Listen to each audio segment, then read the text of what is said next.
Hi everyone, my name is Jared Rennie. I work for the North Carolina Institute for Climate Studies, and this is my co-author, Alex. Can you say hi, Alex? Hi. Today we're going to talk about using some heat data from the United States Climate Reference Network, and we use that to make some standardized anomalies and percentile thresholds. You want to talk about percentile thresholds? No. Which one do you like better? Do you like percentile thresholds or standardized anomalies? I like the other one. You like the other one? Which one was the other one? I don't know. You don't know? Okay. Well, let's learn about it, and then we'll get back to you at the end here. All right, before we get started, I just want to take a moment to thank my 4-year-old Alex for joining us today. And I also want to thank Michael Pilecki, who works with me at NOAA's NCEI.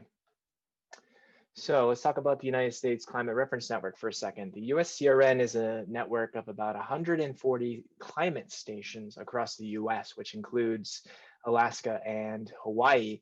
And they were built in the early 2000s, and they were designed to monitor the US's climate.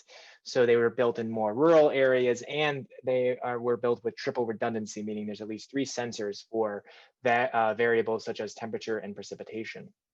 Now, I'm on the science team for USCRN, and I've been really interested in heat exposure. So what's nice about this network is that not only does it record temperature, it also records relative humidity, it also records wind speed, and it also records solar radiation. So what we can do is we can take this and create heat exposure products. And that's actually what we presented last year at AMS 2020 in Boston, is that we developed methods to create heat index, apparent temperature, and wet bulb globe temperature going as far back as 2009.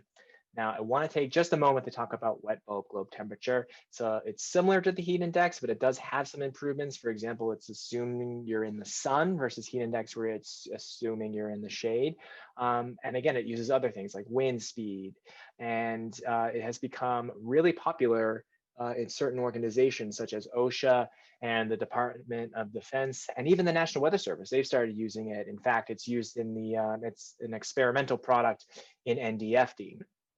So one of the caveats of wet bulb globe temperature is that the value is considered lower than what one person might perceive it to be. It's still in degrees Fahrenheit, but according to this chart here, which is used at some athletic organizations in the Southeast US, a value of 90 degrees or above for wet bulb globe temperature indicates it's actually very dangerous conditions. In fact, if you're experiencing that kind of temperatures, then you should be going inside. You should suspend practice. But a 90-degree wet bulb globe temperature is not necessarily the same as a 90-degree heat index, because people would perceive 90 degrees as not as bad. Heat index values are much higher well over into the hundreds. So there's going to be a communication issue should one ever use wet bulb globe temperature. And I'm going to bring this up a couple more times throughout the talk.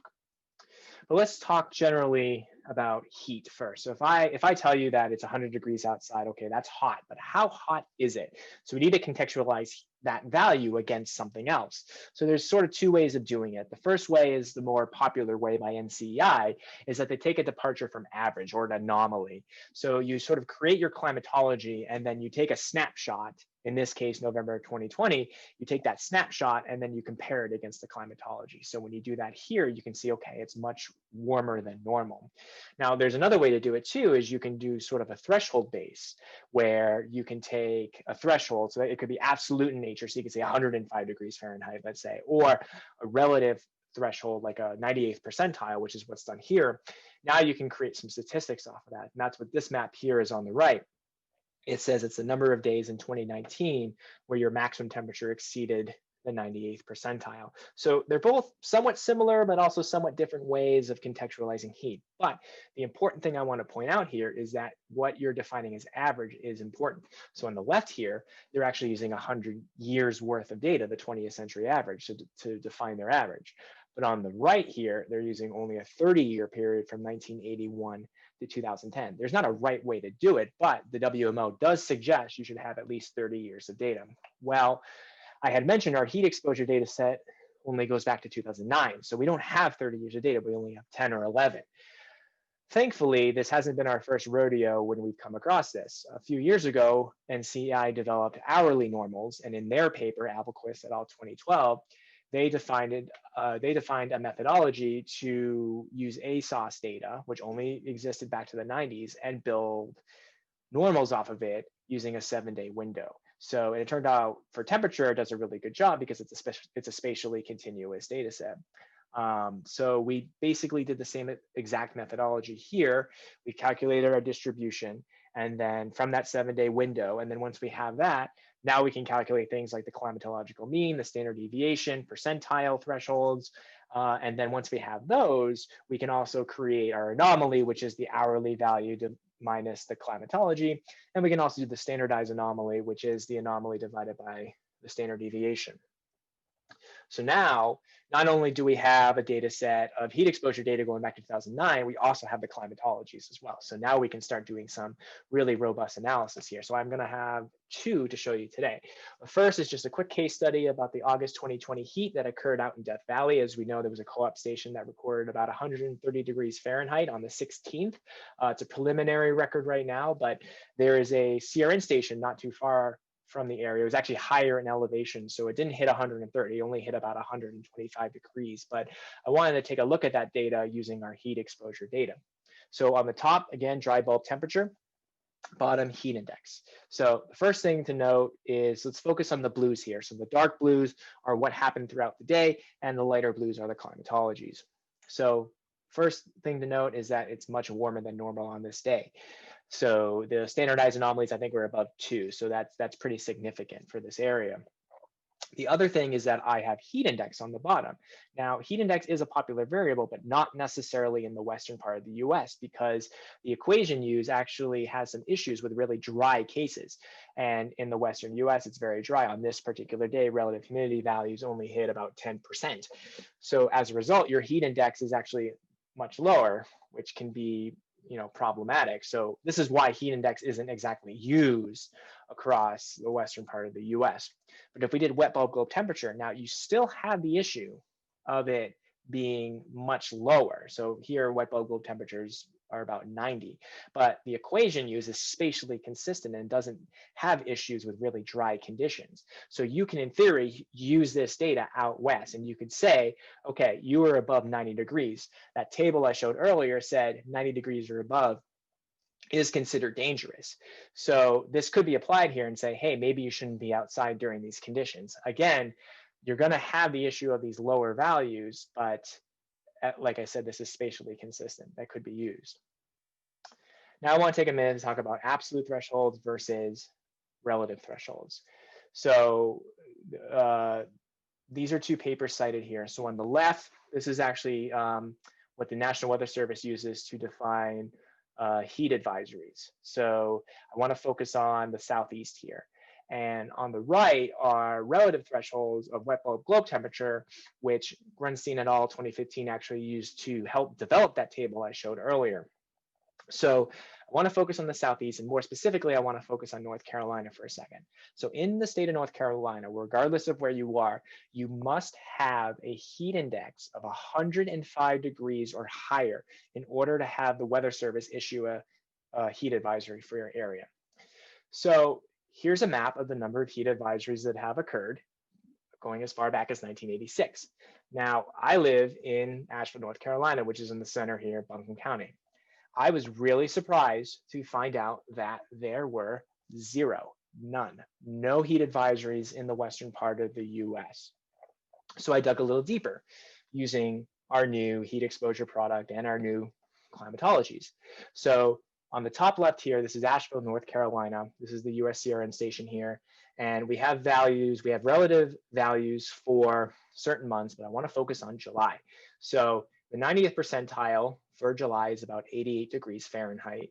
The 95th is about 89, and the 98th is about 91. You're never going to hit 105 degrees because of these percentile thresholds. So it's much lower than that 105 degrees that the Weather Service uses. But if we look at the Durham station, which is over by Raleigh, you could, in theory, get to that 105 degree value because the 98th percentile is 101 degrees. So the point we're trying to make here is just because we're not hitting 105 degrees in the mountainous areas of Western North Carolina does not mean we have extreme heat. And that also doesn't mean we don't have any heat related issues. In fact, we got a hold of some health data in North Carolina, and we found that through some hinge fit that you start to see an increase in hospital admissions under these temperatures. So in July, we have about 90 degrees as our sort of hidden fit threshold, whereas it's a little higher in Durham. So again, maybe these absolute thresholds should either be lowered, or we use percentile-based thresholds, because these percentile values are much closer to the hinge fit thresholds for an increase in heat-related admissions. To put this into more context, this is the entire Asheville CRN station going back to 2009, and we have the number of hours it has exceeded a certain threshold. So on the top, this is heat index hitting absolute thresholds. And remember, 105 is the threshold for a heat advisory in North Carolina. Never happens in our area.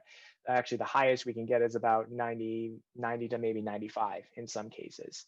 But if we convert it to a relative threshold, let's look at the 90th, the 95th, or the 98th percentile, now we're starting to see, an increase in the number of heat hours. That could just be more useful than using an absolute threshold. This is heat index. We also did the same thing for wet bulb globe temperature. Now remember, wet bulb globe temperature, you're going to have perceived lower values. So I mean, you're never going to hit 91 wet bulb globe temperature here.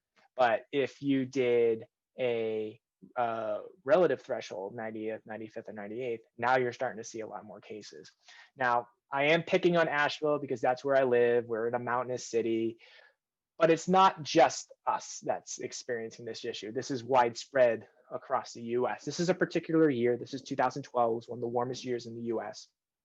And if we use that 105-degree threshold for heat index on the left, wet bulb globe temperature on the right, you start having the same issues in that for heat index, you're very rarely, if at all, getting above that threshold. And in fact, the only times you're getting above that threshold is in the West, where you have especially stovepipe wells, which is this sort of hot spot here. And with wet bulb globe temperature, because the values are perceived lower, like mostly 80s or 90s, you're never getting above that threshold. But if instead we removed or replaced the absolute thresholds with relative thresholds, so now we've got the 98th percentile here, now you're starting to see something different. Now you're starting to see the more cases everywhere, especially in the Southeast US, the Northeast US, the upper Midwest. Doesn't matter where you are. The relative percentile takes into account the local climatology. It takes into account things like elevation and other local characteristics. So we're making the case in that maybe percentile thresholds or relative thresholds should be used here. So here's our key takeaways. So again, the US Climate Reference Network can produce hourly and 5-minute heat indices such as heat index and wet bulb globe temperature. And we have climatologies of that information as well now. Wet bulb globe temperature values are typically lower, which can lead to communication issues. This is where we need the social scientists to come and help us with that. And then if we use relative thresholds instead of absolute thresholds, we may capture more heat events, especially considering health-related heat events. So that is my talk. Thank you all for listening, and I will be right back. Well, that's our talk. Thank you so much for listening. Alex, which part was your favorite part? The 2D part. There was no such thing as the 2D part. That was not there. I promise you that. All right. Well, we'll see you at the live version. And I have to pull your finger. Yeah, he might be napping. That might be the plan. Well, thank you everyone for listening. We'll see you all later.